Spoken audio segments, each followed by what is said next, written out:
વિજ્ઞાનની અંદર લિંગી પ્રજનન અને પરાગનયન કોને કહેવાય એના વિશે અભ્યાસ કરીશું. અહીંયા આપણે એક પુષ્પ દોરેલું છે. કયું પુષ્પ બતાવેલું છે?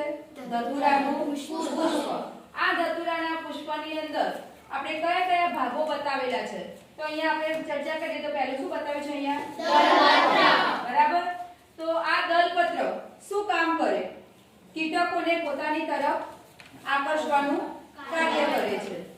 આ દલપત્રને આપણે બીજા ફૂલમણી તરીકે પણ ઓળખીએ છીએ. બીજું અહીંયા બતાવેલું છે પુકેસર. બરાબર. તો આ પુકેસર એ વનસ્પતિનું નર પ્રજનન અંગ કહેવાય. કયું પ્રજનન અંગ? નર પ્રજનન અંગ. બરાબર. આ પુકેસરની આકૃતિ અહીંયા આપણે એક અલગથી બતાવેલી છે. આ પુકેસરની અંદર મુખ્ય કેટલા ભાગ જોવા મળે છે? બે ભાગ જોવા મળે છે. પરાગાશય અને બીજો કયો છે? તંતુ. આ પરાગાશયની અંદર શું ઉત્પન્ન થાય છે? પરાગરજ ઉત્પન્ન થાય છે. ત્યારબાદ અહીંયા એક બીજો ભાગ આપણે બતાવેલો છે સ્ત્રીકેસર. આ સ્ત્રીકેસર કોને કહેવાય? તો સ્ત્રીકેસર એ પુષ્પનું માદા પ્રજનન અંગ છે. આ સ્ત્રીકેસરની આકૃતિ આપણે અહીંયા અલગથી બતાવેલી છે. સ્ત્રીકેસરની અંદર મુખ્ય કેટલા ભાગ જોવા મળે છે? 3 ભાગ જોવા મળે. તો સૌથી સ્ત્રીકેસરની ટોચ પર રહેલો ગાદી જેવો ભાગ જેને શું કહે છે? પરાગાસન કહે છે. આમ ત્યારબાદ એક નળી જેવી આપણે જે રચના બતાવેલી છે એને શું કહેવાય? પરાગવાહિની કહે છે. અને નીચે શું બતાવેલું છે? અંડાશય. બરાબર. આ અંડાશય અને એની અંદર બતાવેલું છે અંડક. બરાબર. આ સ્ત્રીકેસરના ભાગો છે. ત્યારબાદ અહીંયા આપણે જોઈએ કે એક વજ્રપત્ર. તો આ વજ્રપત્ર શું કામ કરે? પુષ્પનું કળી અવસ્થામાં જ્યારે હોય ત્યારે રક્ષણ કરવાનું કાર્ય કરે છે. તો આ ધતુરાના પુષ્પની આકૃતિ આપણે બતાવી. તો અહીં આપણે જોઈએ કે પુકેસર એ કેવું અંગ કીધું આપણે? નર પ્રજનન અંગ. અને જ્યારે સ્ત્રીકેસર છે એ કેવું અંગ છે? માદા પ્રજનન અંગ. આપણે ધતુરાના પુષ્પની અંદર ચર્ચા કરીએ કે જાસૂદનું ફૂલ જોઈએ તો એની અંદર જાસૂદનું ફૂલ આપણે બધાએ જોયેલું છે. એમાં બે ભાગ જોવા મળે. આવું સ્ત્રીકેસર પણ અંદર જોવા મળે છે અને બીજું શું જોવા મળે છે? પુકેસર પણ જોવા મળે છે. તો જે પુષ્પની અંદર પુકેસર અને સ્ત્રીકેસર એમ બંને જોવા મળતું હોય તો તેવા પુષ્પોને કેવા પુષ્પો કહે છે? દ્વિલિંગી પુષ્પો કહે છે. કે જે પુષ્પની અંદર પુકેસર અને સ્ત્રીકેસર બંને જોવા મળે છે તેને દ્વિલિંગી પુષ્પ કહે છે. ઉદાહરણ તરીકે ધતુરાનું પુષ્પ, જાસૂદનું પુષ્પ, આ બધા કેવા પુષ્પો કહેવાય?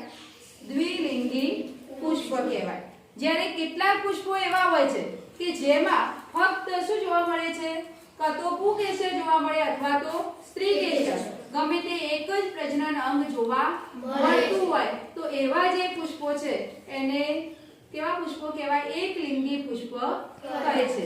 ઉદાહરણ તરીકે એકલિંગી પુષ્પની અંદર આપણે એના ઉદાહરણ આપવા તો મકાઈ, પપૈયું, કાકડી વગેરેની અંદર તો પુકેસર જોવા મળે અથવા તો સ્ત્રીકેસર જોવા મળે છે. માટે એ કેવા પુષ્પો કહેવાય? એના જે પુષ્પો આવે છે એ એકલિંગી પુષ્પ કહી શકાય. બરાબર. તો અહીંયા આપણે જોઈએ કે પુકેસરની અંદર શું હતું? કયો ભાગ બતાવેલો છે આપણે? પરાગાશય અને બીજું તંતુ. બરાબર. તો આ પરાગાશયની અંદર ઉત્પન્ન શું થાય છે? પરાગરજ ઉત્પન્ન થાય છે. અને સ્ત્રીકેસરની અંદર અને બીજા 3 ભાગો બતાવ્યા: પરાગાસન, પરાગવાહિની અને બીજું શું બતાવેલું છે? અંડાશય. આ અંડાશયની અંદર શું આવેલું છે? અંડક આવેલું છે. જે માદાજન્યુ એટલે કે અંડકોષ શું કરે છે? ઉત્પન્ન કરવાનું કાર્ય કરે છે. તો આ જે માદાજન્યુ એ ક્યાંથી ઉત્પન્ન થાય છે? અંડકમાંથી. અને નરજન્યુ પુકેસરની અંદર આપણે જોયું તો આ ઉત્પન્ન થાય છે. તો આ નરજન્યુ અને માદાજન્યુ બંનેનું જે જોડાણ થાય એ જોડાણને શું કહે છે? બંને જોડાઈને શાની રચના કરે છે? ફલિતાંડ બનાવે છે. એ ફલિતાંડને આપણે યુગ્મનસ તરીકે પણ ઓળખીએ છીએ. તો ટૂંકમાં એવું કહી શકાય કે લિંગી પ્રજનન એટલે શું? તો જેમાં નરજન્યુ અને માદાજન્યુ બંને જોડાતા હોય અને જે પ્રજનનની ક્રિયા થાય તેને કયું પ્રજનન કહેવાય? લિંગી પ્રજનન કહેવાય. અને અલિંગીમાં શું હતું? ગમે તે એક જ પિતૃ પ્રજનનમાં શું ભજવતો હોય? ભાગ ભજવતો હોય તો એને અલિંગી પ્રજનન કહેવાય. બંને પિતૃ પ્રજનનની અંદર શું ભજવતા હોય? ભાગ ભજવતા હોય તો એને કયું પ્રજનન કહેવાય? લિંગી પ્રજનન કહેવાય. તો અહીંયા બંને પિતૃ એટલે કયા કયા પિતૃ છે? તો સ્ત્રી કેશરની અંદરથી કયો જન્યુ ઉત્પન્ન થયો? માદા જન્યુ. અને પુંકેશરમાં નર જન્યુ. તો આ નર જન્યુ અને માદા જન્યુ જોડાઈને ફલિતાંડ બનાવે છે. એટલે કે આ કયું પ્રજનન કહેવાય? લિંગી પ્રજનન કહેવાય. તો વનસ્પતિની અંદર આપણે આ જે ક્રિયા ભણવાની છે એ કઈ ક્રિયા ભણવાની છે? પરાગનયન. તો પરાગનયન કોને કહેવાય? બરાબર. તો પરાગનયનની અંદર અહીંયા આપણે બે ભાગ બતાવ્યા છે કે આની અંદર સ્વપરાગનયન થાય અને આમાં પરપરાગનયન. પરંતુ પરાગનયન કહેવાય કોને? તો અહીંયા શું બતાવ્યું છે કે પુંકેશર માંથી શું ઉત્પન્ન થાય છે? પુંકેશરમાં શું ઉત્પન્ન થાય? પરાગરજ. પુંકેશરમાં પરાગાશયની અંદર શું ઉત્પન્ન થાય છે? પરાગરજ ઉત્પન્ન થાય છે. આ પરાગરજ ક્યાં જાય છે? સ્ત્રી કેશરના ક્યાં જાય? પરાગાશન ઉપર જાય. તો પુંકેશરની પરાગરજ સ્ત્રી કેશરના પરાગાશન પર જવાની જે ક્રિયા છે એ ક્રિયાને શું કહેવાય? પરાગનયન કહે છે. શબ્દ સમજ્યા તમે? કે પુંકેશરની શું છે? પરાગરજ ક્યાં જાય? સ્ત્રી કેશરના પરાગાશન પર જાય. તો પુંકેશરની પરાગરજ સ્ત્રી કેશરના પરાગાશન પર જવાની ક્રિયાને શું કહે છે? પરાગનયન કહે છે. આ પરાગનયનના અહીંયા આપણે કેટલા પ્રકાર બતાવેલા છે? સ્વપરાગનયન અને પરપરાગનયન.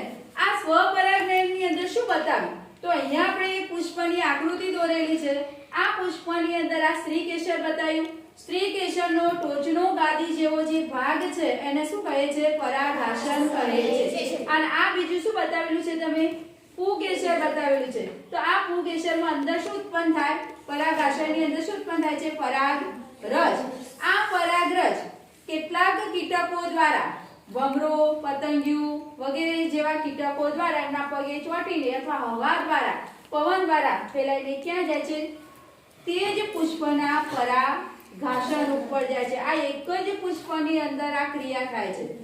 જે પુષ્પની પરાગરજ હતી એ જ પુષ્પ પર એ પરાગરજ એ જ પુષ્પના પરાગાશન ઉપર જાય છે. તો એક જ પુષ્પની પુંકેશરની પરાગરજ સ્ત્રી કેશરના પરાગાશન પર જવાની ક્રિયાને શું કહે છે? સ્વપરાગનયન કહે છે. જ્યારે અહીંયા આપણે આ જ આકૃતિની અંદર એક બીજું પુષ્પ અહીંયા બાજુમાં બતાવેલું છે. તો શું બતાવ્યું? આ પુષ્પની જે પુંકેશરની પરાગરજ હતી એ ક્યાં જઈ? બીજા પુષ્પના પરાગાશન ઉપર જાય છે.